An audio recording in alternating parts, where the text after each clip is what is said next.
everyone. Thank you so much for waking up with us today at International News Asia. Again, I'm Gladys Ardon reporting from Singapore, and on the other line we have Ian Putpod reporting from Japan and Peter Trudil reporting from Malaysia. At this time, let's hear the news about the culture and consumer behavior of Singapore. Currently, Singapore is one of the top 10 wealthiest Asian countries. Besides, Singapore is following the pattern of many Western-style industrialized countries since it has been affected by various countries due to its strategic location in Asia. Within this region, Singapore is an important market with its strong economy, central location, and the presence of international companies because they have high disposable income from parents, grandparents, and part-time jobs that they have seen as a major consumer of branded goods. With these generous allowances, they place a high value on image and their lifestyles are being augmented with special goods. The lifestyle of Singaporean consumers is typically home-oriented, family-oriented, and focused on environmental concerns.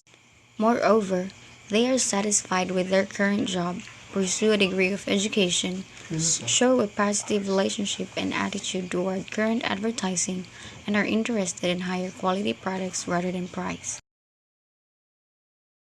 In a recent study to investigate Singaporean consumers of differing values in consumption, it was found that the more westernized consumers tended to place more emphasis on image and convenience while the traditional consumers relied on price and quality.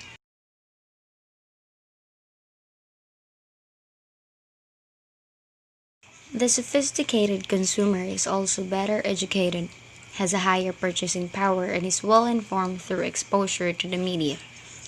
Many travels extensively and are familiar with recent developments either in the area of fashion, cars, or electronic equipment. Marketers must therefore brace themselves to be just as sophisticated in the products they sell in order to satisfy the discriminating taste and value for money demands on the part of Singaporean consumers.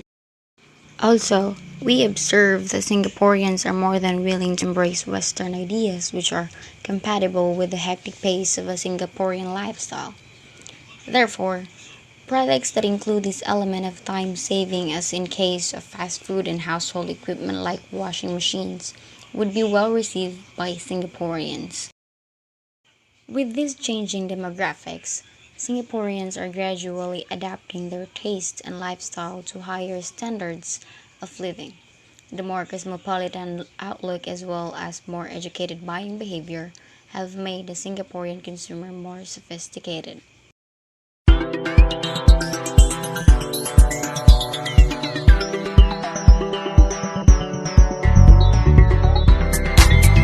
Let us discover what is inside Malaysia's culture and consumer behavior, reporting to us by Mr. Peter Trudil live in Malaysia.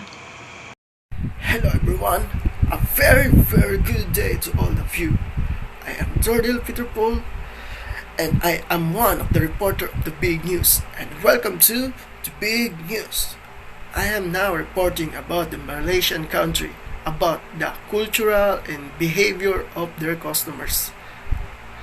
And now I am presenting you a very short video clip which is contains of lower level. This video will contains of it, and let's see it. Tak payah, tak payah. Sini saja. Kau makan.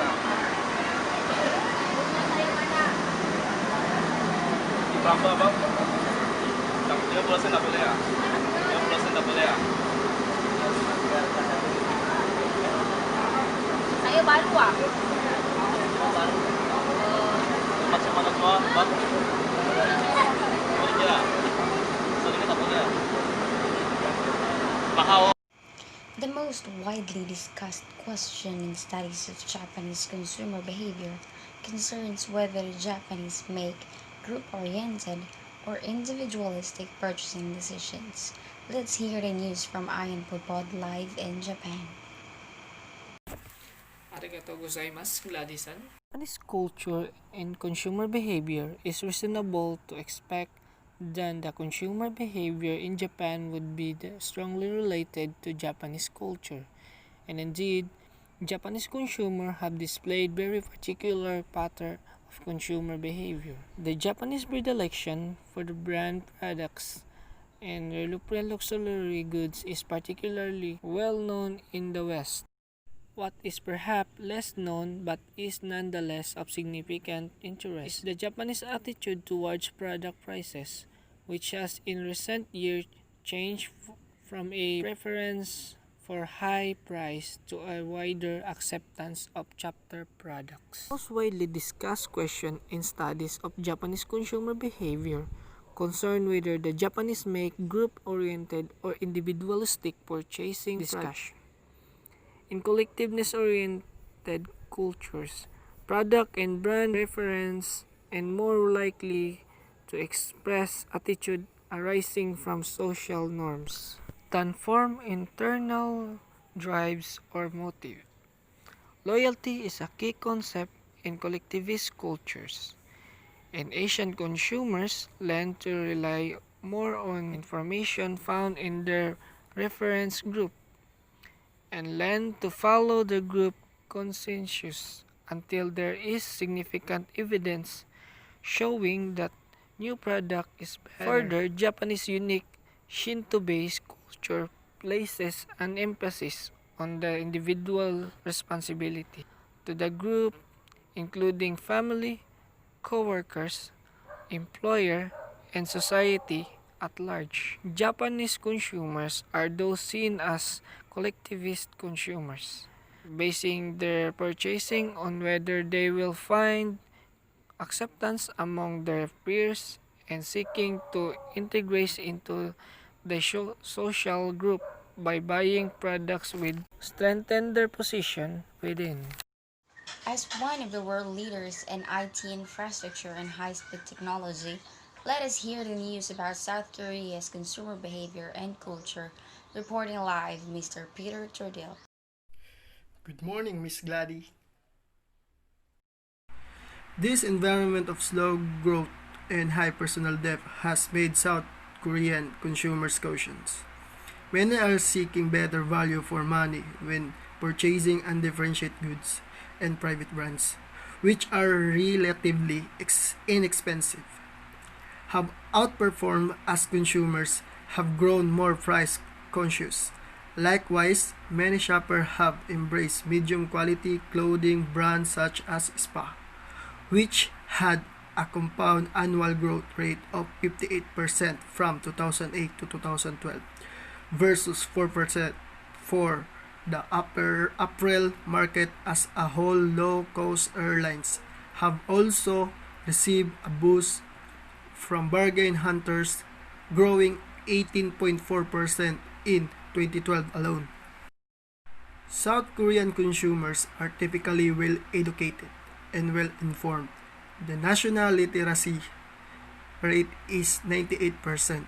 The country also has the world's best IT infrastructure with exceptional wide use of high-speed internet and smartphones.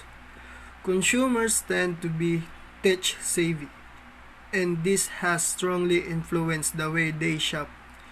Many use social media to search for information about potential purchases and to share their own product reviews. A 2012 survey by Mbrain Trend Monitor found that 79% of consumers checks user review before making purchases, and 24% said they have written evaluation and reviews. These technology-minded consumers are well positioned to judge the value of product and also to find the best price for the best product. Another important trend in South Korea is the steady rise of single-person households.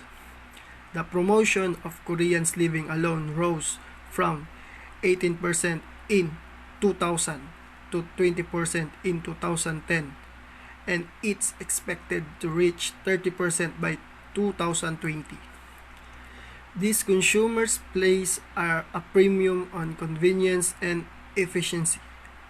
As a result, sales of pre-cooked rice soars by an average of 21% annually from 2008 to 2011, while the food market as a whole grew on only 3 over 4% annually.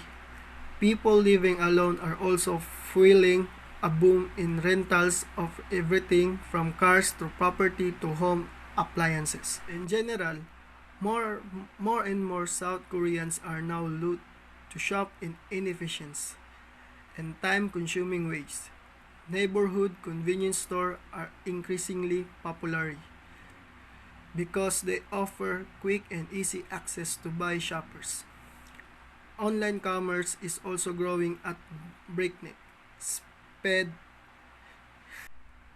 In general, more and more South Koreans are now loath to shop in inefficient and time-consuming ways. Neighborhood convenience stores are increasingly popular because they offer quick and easy access to buy shoppers. In general, more and more South Koreans are now loath to shop in efficient and time-consuming ways.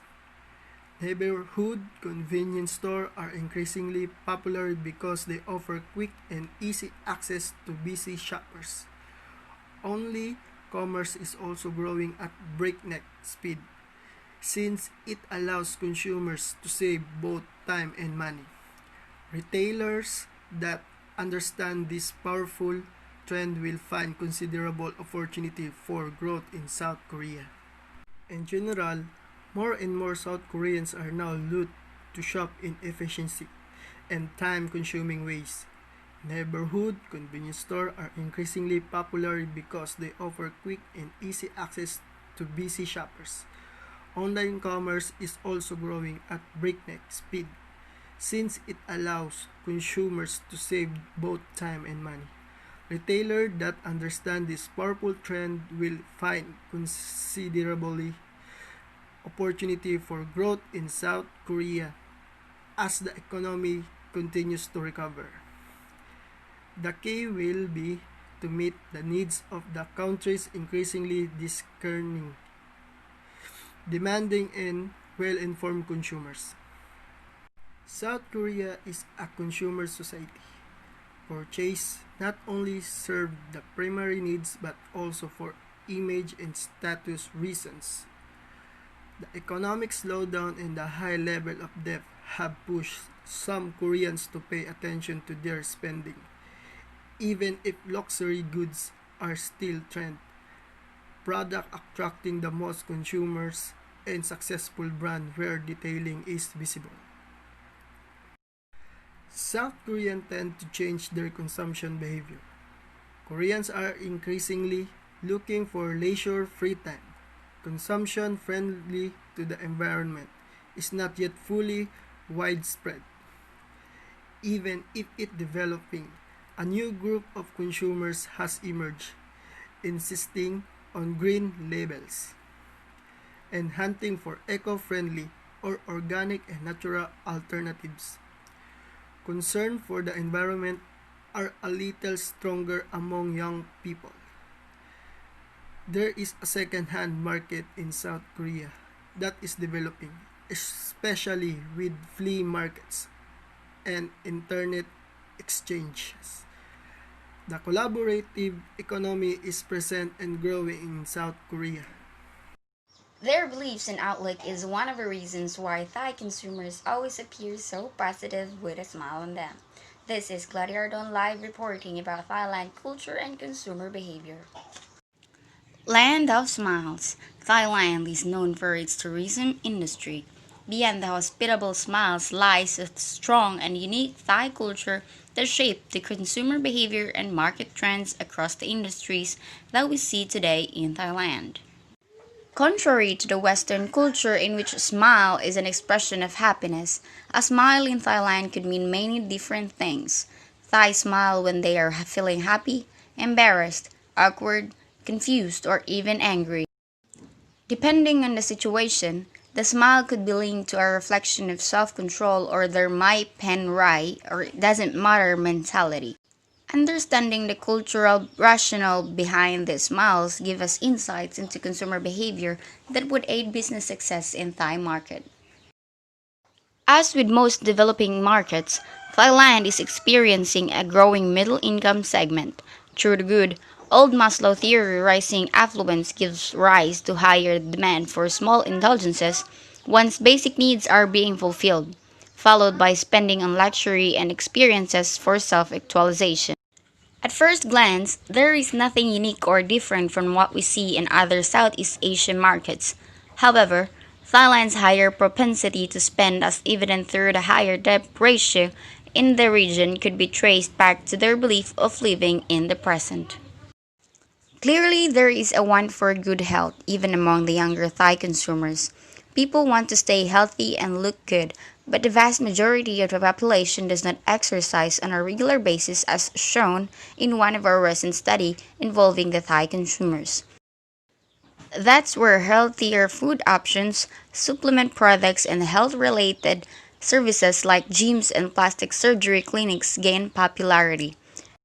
Knowing the what's of market trends would direct brands to immediate implications, but understanding the whys of consumer cultural behavior behind these trends would equip brands with long-term knowledge that is applicable across categories and time. Finding consumer insights involves getting to the roots of cultural behavior and uncovering how these have changed with the changes in the market, something that trend reports don't usually reveal.